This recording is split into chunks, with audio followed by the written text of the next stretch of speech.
तुमच्या सोसायटीतील सदस्याची यादी अजून जुन्या पद्धतीने ठेवली जाते का?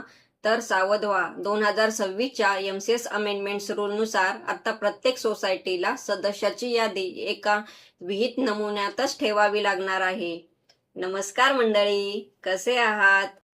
2026च्या सुधारणा नियमाद्वारे रूल 33 मध्ये पूर्णपणे बदलण्यात आला आहे आणि नवीन रूल 33 नुसार प्रत्येक सहकारी संस्थेने सदस्याची यादी ही फॉर्म जे मध्येच ठेवावी. ही दुरुस्ती दिसायला छोटी असली तरी तिचा परिणाम प्रत्येक सहकारी संस्थेवर होणार आहे.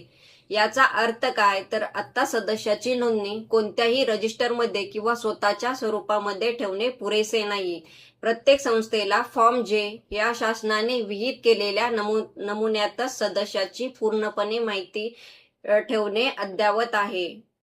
या यादीमध्ये सदस्याचे तपशील, सदस्याची माहिती आणि कायद्यानुसार आवश्यक असलेले सर्व माहिती नमूद करणे अपेक्षित आहे.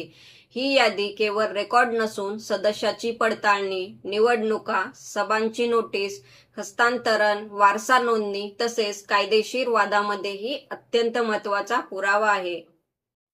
प्रत्येक सोसायटीतील सेक्रेटरी, चेअरमन आणि मॅनेजिंग कमिटी यांनी तात्काळ तपासावे की आपल्या सोसायटीतील सदस्याची यादी ही फॉर्म जे मध्ये आहे का?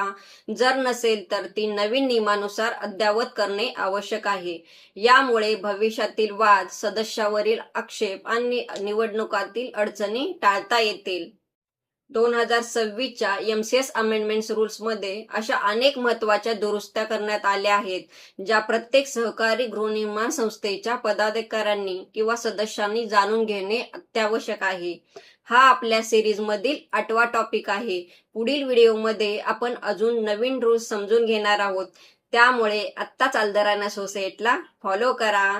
धन्यवाद.